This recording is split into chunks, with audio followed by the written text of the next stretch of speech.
Hello everyone, I am at a home inspection today with Matt Kuzma from Stellar Home Inspections. So he's going to walk us through a home inspection for potential buyers of this home. This is Matt. Hello. He's got all his gear and we're gonna get going.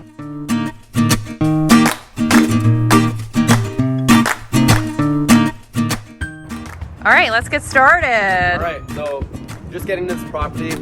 Usually what I do is I assess the general topography of the land. I'm looking at the siding, the general exterior, looking at all components of the home. During a home inspection, we're looking at all aspects of the home. So that includes the plumbing, the electrical, the roofing, the attic. We go into that space, the crawl space as well if there is one. And we're giving you a general assessment of the current state of that property. So if you guys want to follow me, we'll just get set up and get going. Okay, so as I mentioned, I like to start on the exterior first. So I'm looking at the siding, the roof, the general foundation and the perimeter, the landscaping around it. So if you want to come around the side here, I did notice one thing right off the bat here. You'll notice the way the, excuse the dog. Sorry, puppy. You'll notice the way this is graded towards the property. What they've done, it looks like they've kind of dug out some kind of trench here. Now, I would assume there might be some moisture issues in the crawl space as a result, just because you're seeing some of this staining. Now, this is like a water line here. And concrete, it's porous, so you potentially might be getting some water ingress because this is just signs of efflorescence, it's called. You get that white crystallized form. So we'll take another look once we're in the crawl space to see exactly what's going on. But what I would recommend here is grading this back away and away from the property as opposed to sloping inwards. I can see that being a potential issue here, just the way this is kind of dug out here for whatever reason. So we'll further evaluate that when we get inside. So I'm looking at the roof. You gotta remember, when you're looking at a roof from the ground versus actually on the surface, which is what I like to do when I get onto the roof, you get a better examination of the shingles, the shape that they're in. I know the age of this building, but I'm going to assume it's about a 10-year-old roof, give or take. One thing I'm noticing here right now is this fireplace exhaust. Now, these are to code, but I'm big on child safety. So in the case of kids running past here in the winter, building snowmen or snow forts, it is always recommended to add a cage, like a heat shield or cage around that, just to give that extra protection. Because you could imagine, these get quite hot. It is important to, just for general safety, just to keep people away from this area. It is, in this graded area, but it is still important to make sure that, nobody's going to get near that, particularly in the winters when you'd be having your fireplace going.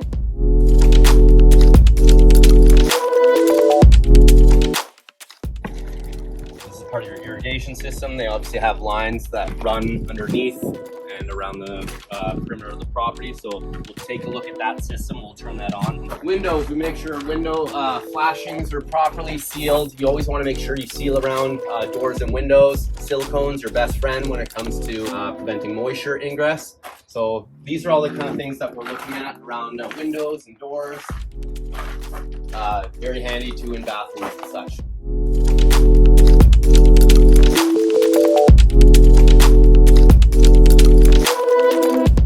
So we test the irrigation system just to make sure that, the system's running fine.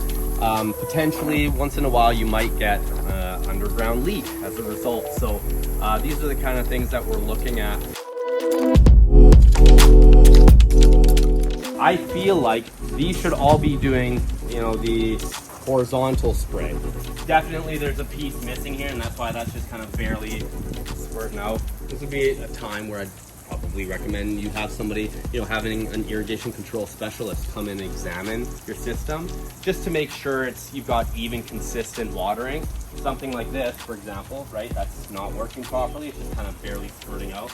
And this one here, again, this one's just missing something. It's just leaking and almost flooding this whole space. If they had irrigation on the side of the home here, it's possible that you might have an underground leak. Again, that would add to the potential areas where we're seeing the water around the foundation, that efflorescence and staining on the outside wall. So we'll take a look at that later.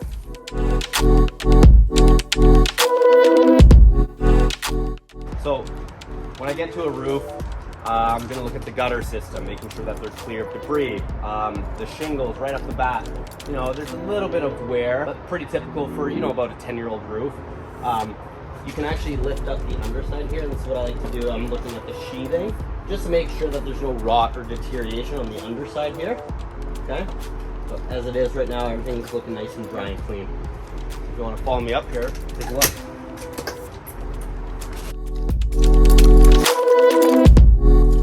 So you're on the roof.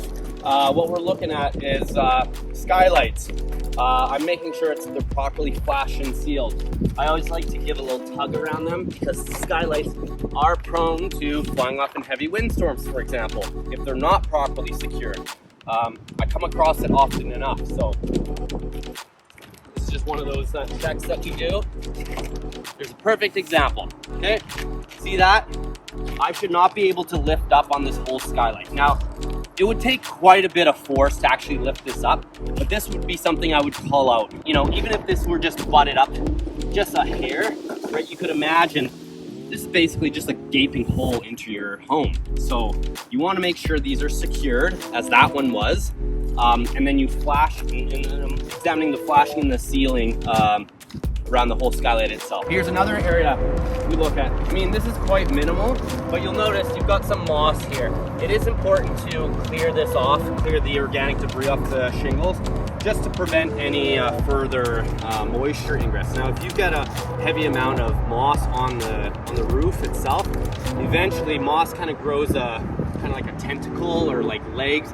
You'll dig into the shingles and you start getting big clumps. They can actually dig into the shingles, and then once you tear it all off, you've now opened up some smaller holes, and again, another source of potential leaks into your attic space. So this will actually brush off pretty easily. So you could get a shop broom. People use conditioners or shampoos to kind of, you know, just clear this off. But once you do that, of course, you can imagine everything is just going to float down into the gutter, and then it's just a matter of clearing that out. Do not use a pressure washer on your roof. It'll deteriorate your shingles. It's just, I see people doing that. Sometimes I'll drive down a residential street and I'll see people just blasting their shingles with a pressure washer. It's the worst thing for your shingles. Do not do that. Your shingles aren't meant to take that kind of pressure and beating. Like regular rainfall and precipitation, snow, sleet, that kind of stuff is fine. Obviously, it's natural, but pressure washer, 1500 PSI will destroy your shingles. These are roof vents. I just make sure again that they're properly vented out. There's no blockages. Sometimes you'll get wasps, you know, hiding out in this area. So I'm just making sure that everything's properly flashed and sealed. So these are plumbing stacks, or vents, they're called, just plumbing vents. They're dry vents. Sometimes you'll get deterioration around this rubber boot or gasket. Again, opening up potential risks for water to seep into your attic or into your home. So I make sure that these are properly sealed. They're not going anywhere. You have to have these because it allows for that airflow to come back through the piping and prevent gurgling, and it offsets that negative pressure. Okay. So electrical, this is one of my favorite components. Being an electrician, this is what in those areas I like to pay particular attention to. So this would be your main panel, okay? If you want to take a look at that. You've got a series of breakers here, okay?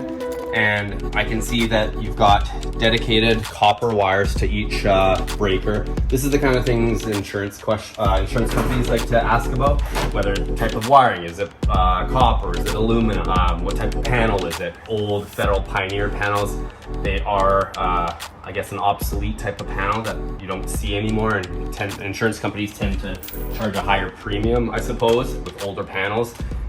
Because some of the breakers, they're more prone to not tripping, you know, if need be. So it's a safety device is what these are. I like to just give a general assessment of this, making sure that there's no scorched or damaged wires, making sure that there's no double tapped wires. Sometimes you'll get two wires under one breaker. That's illegal by code. Just giving general assessments. Now this is a 125 amp service. Typically you'd see about a 200 amp service in a single family home, but this is a small rancher, so this would be acceptable. You know, of course it's based on the size of the home itself, okay? But yeah, this looks like a nice clean tidy panel, so I'm happy to see that. We need the full experience here. It's a cop-out. You ever been in an attic? No. I probably should, shouldn't I? Come on. Okay. In the attic here, what I look for is obviously any structural defects. These are all 2x4 engineered trusses you can see here, okay? I'm looking to make sure that there's no notches or breaks in the framing, making sure everything's solid. Sometimes you'll get cracks in these, or they're not structurally sound with these metal plates here. So it seems to have been installed correctly. I'm not seeing any major structural deficiencies as of yet. This is fiberglass blown in insulation. So this is what you typically see in all newer attics. Some older homes, you'll come across asbestos or vermiculite. It kind of looks like kitty litter. You know, it's a powdery stuff, and that is cancerous. And that's one of those insurance type things that will certainly affect your rates as a result. But here you've got a nice healthy amount. Insulation is based on R value, so the height or amount of insulation. This I would say is about 16 to 18 inches worth of insulation, which is up to current standards, an R45 or R50 value.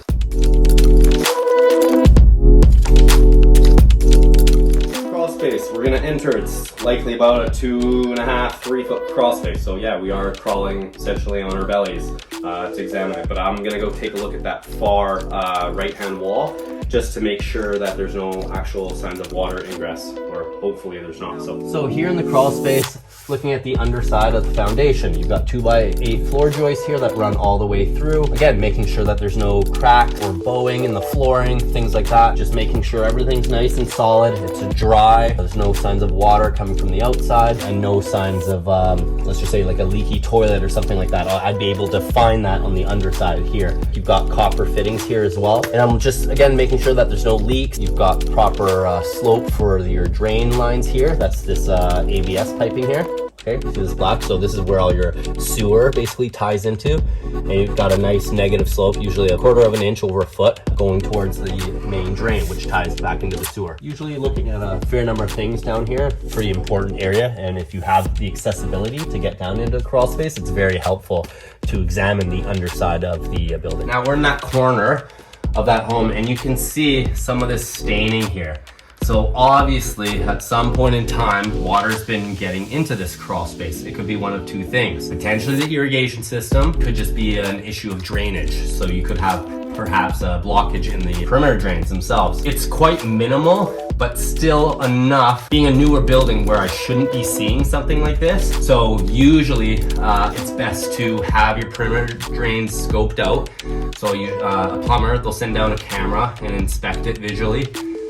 Just to make sure that there's no blockages in the lines and things like that. Sometimes older pipes, for instance, they might get clogged with debris, or tree roots might bury themselves through that, and of course clogging them, and then as a result you get backing up of lines. I'm going to try and pull back some of this. This is just insulation. This isn't concrete, although it may look like it on the camera.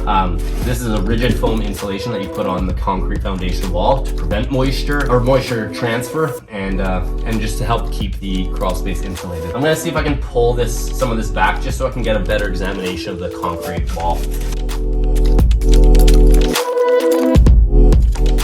So take a look at that.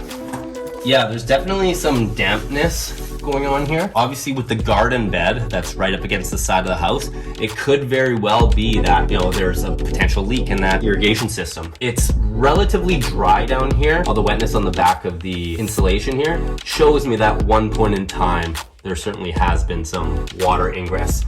And it is a little bit damp here to the touch, right, in some of these areas. Okay. What I would normally suggest is that you have your irrigation system examined, just to make sure that there's no cracks or leaks in the line themselves, and that might help with some of the drainage and or the perimeter drains themselves, as we talked about earlier.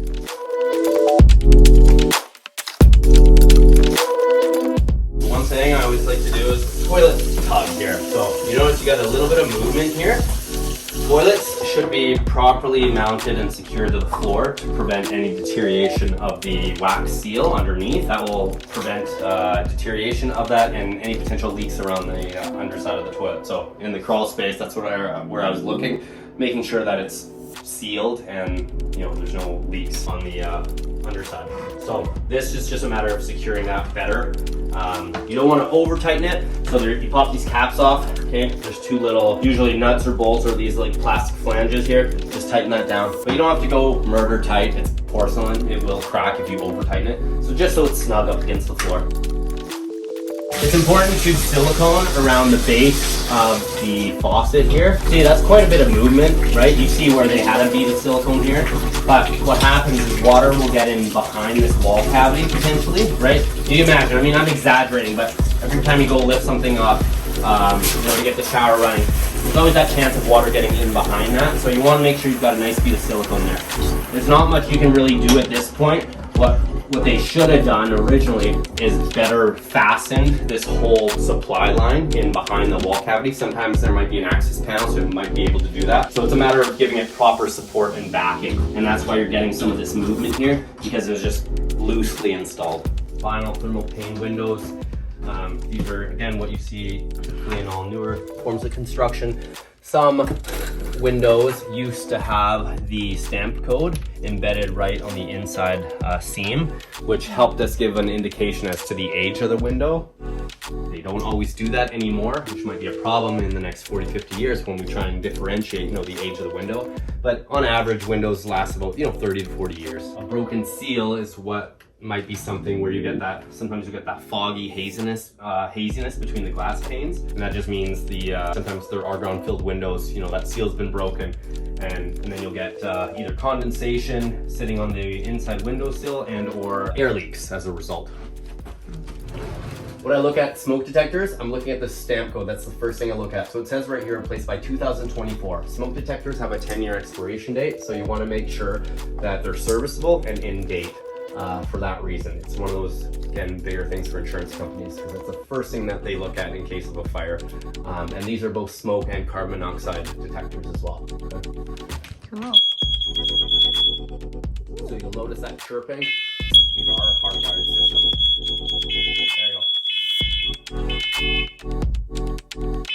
There we go. Now you can hear them. Perfect. So I know that they're working because they're tied together electrically. So this is one of those tests.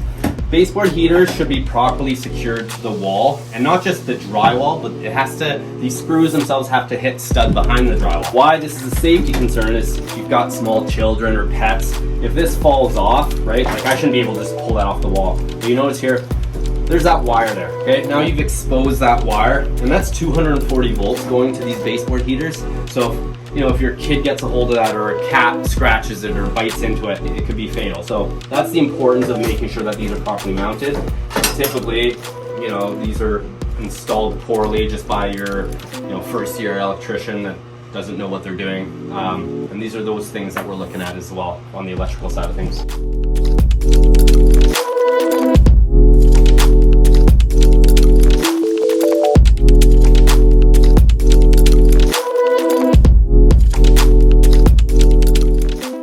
This is called a GFI, or ground fault circuit interrupter, GFI plug. They are required in all kitchens, bathrooms, and outside circuits. So what they are basically a safety mechanism where they trip if there's any source of water in or around the plug. So the code is, I think it said any plug within 3 feet or 1 meter, relatively, it should be GFI protected. Now I go and test those systems, making sure that they were to turn off if there's a surge or overcurrent, or if water were to splash up around the plug. So that protects you so that you don't get electrocuted or that a fault runs to ground. So all it takes is a simple test. Now usually these are interconnected, so if I take a look at this one, right? You notice there's no button on this one, but this one will be protected by another source. You heard that click, so you notice the power's off now.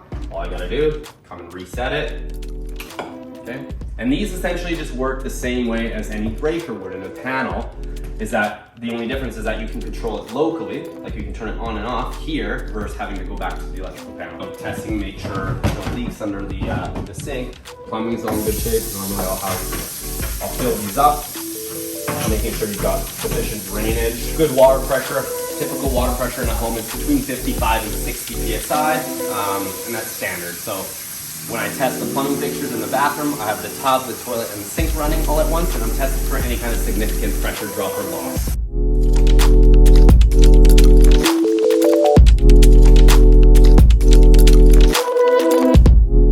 This is my thermal imaging camera, TIC.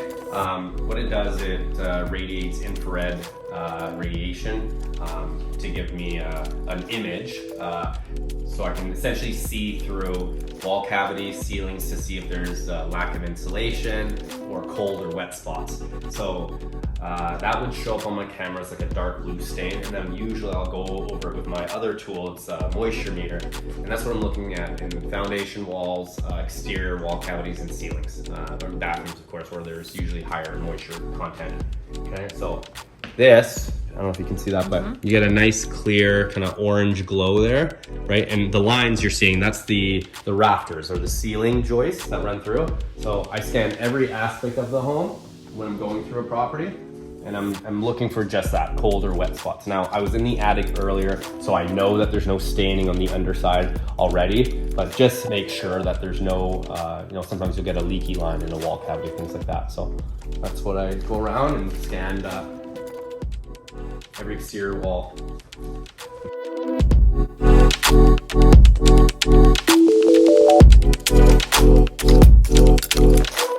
Okay, so at the end, clients get a report. Okay, first page is usually a summary where I highlight all the key components, okay, of that, everything we went over.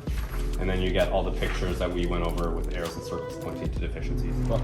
Sweet. Well, thanks, Matt. Yeah, you're very welcome. Okay, we'll see you next time. Yeah. You can What go. was I talking about? You're gonna pull back the insulation. Oh, okay, so did I say that already? I don't know if you did. Okay. I will. Okay. Like magic. I just look at it and it turns on.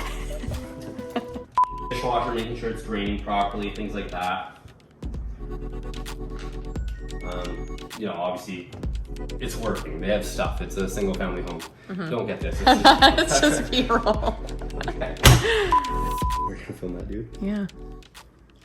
What's he doing? Oh, he peed. Oh, yeah, just. Ew. He's like, oh yeah, he's gonna work. Ew. Oh man, you should begin this.